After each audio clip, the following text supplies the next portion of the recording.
Today we're going over a very common misconception when it comes to online courses and e-learning. That simply posting, a photo with text or videos for an online course is enough. But honestly, it's not enough to keep learners engaged. Today, I'm going to be going over why interactive elements are crucial within online courses and highlighting effective e-learning strategies that you can use. So this is part 1 of 2 series. In part 2, I'll be showing you a tutorial about how you can implement more interactive elements within your e-learning courses. So let's dive in.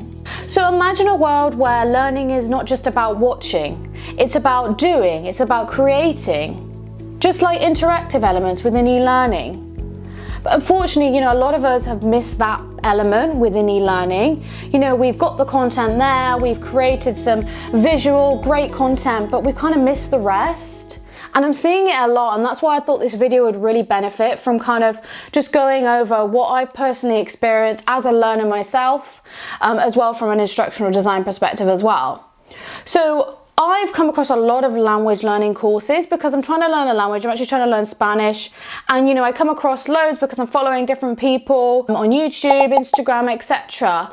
And I'm seeing a lot of these online courses include a lot of video content, which is great. Honestly, don't get me wrong, they're creating content that are bite-sized. So you'll see that they've used an LMS where they've done a structure of a menu, and they're broken into pieces, let's say of 145 sections. But that may just be 145 videos cut up into pieces. So although they've been broken up into pieces to make it more manageable, we're missing the actual concept of actually what else do we need? We've got the visual content, but we've got nothing else. You'll see some of the courses that I personally done where it would be, a video with a presentation.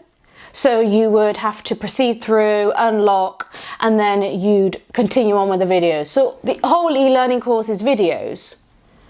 And you'll see some of them have started to add interaction. Some of them are adding quizzes more so. So one course that I've done for language learning courses are incorporating, an image with text. But then they have a quiz at the end. But then when I'm doing the course myself, I'm thinking, I need more from this. Great, we've got some images, we've got text, but when you stare at loads of text in an image, it simply isn't enough. We need more. And, we are still working on this. That's the truth. We are still working on growing our e-learning. So first, we'll explore which topics are actually really suited to video content alone. For example, baking. Great one. Visuals. The best way to learn is by seeing how the person is doing it.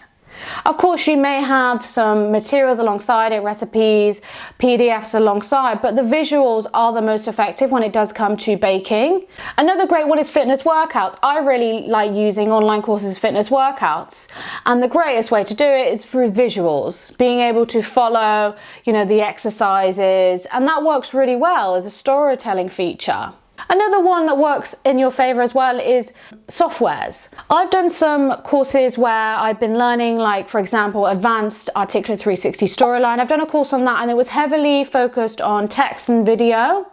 And it was really good because it allowed me to kind of implement that within my own software. And videos are powerful, because they can capitalize visual and auditory senses and making, complex subject more simple and engaging. And we've upgraded. We're using video content, not just text to image.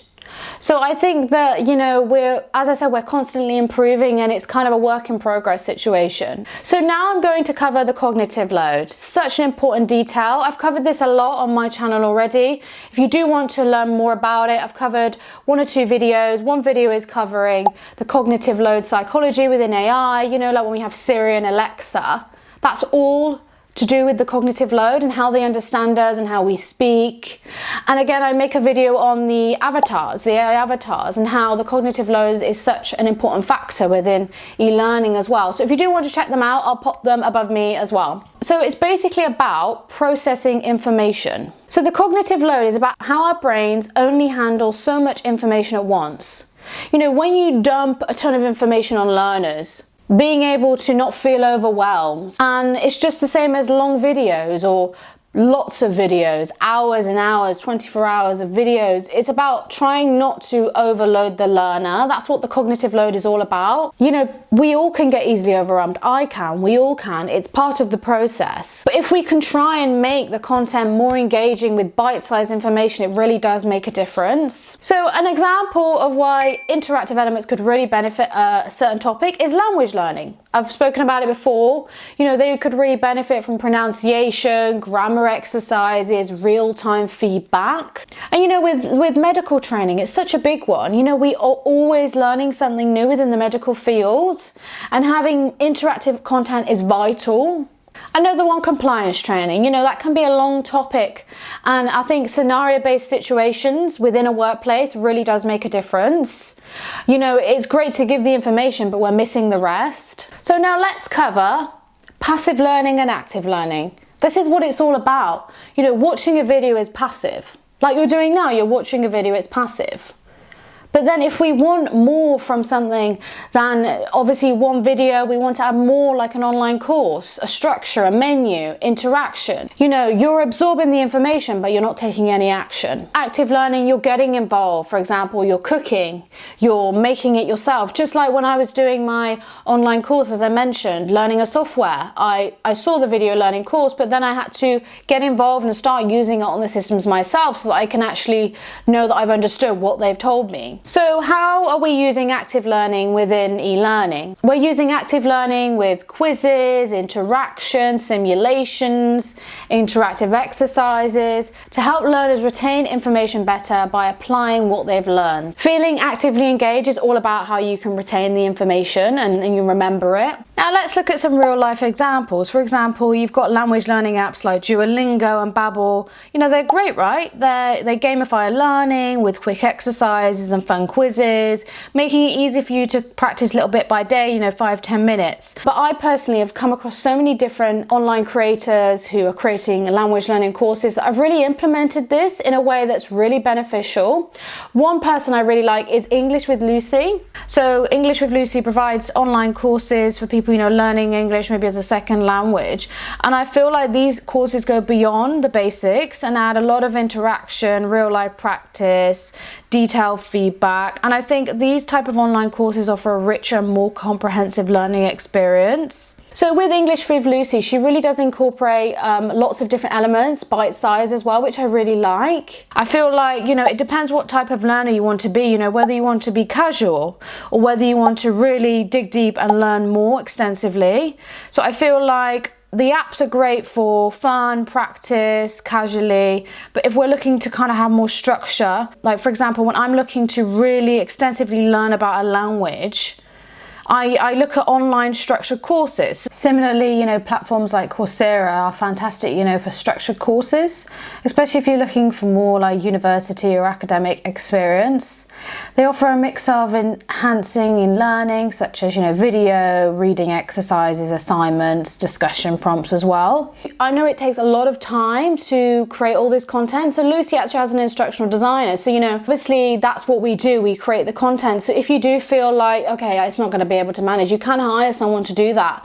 But by all means, you know, if you're just starting up, you're creating courses, you can just do what you can. There is English with Lucy, but there's lots of other examples you can see out there, especially if you are looking for online courses already. You're digging deeper and finding more, which is great. So to wrap up, today we've explored why, you know, simply posting a photo or video is not enough for most topics anyway. There are some topics that have exceptions, but more of them actually need more interactive content. Now, if you're eager to learn more about how you can now practically apply this yourself without using tons of time and, you know, investing in lots of money, then remember to stick around for part 2, which will be next week, where we'll be covering the softwares you can use to start adding, you know, simple steps of basic interaction. I'm really excited to show you guys. Please comment below if you're looking forward to seeing that, and I will be coming back to you soon.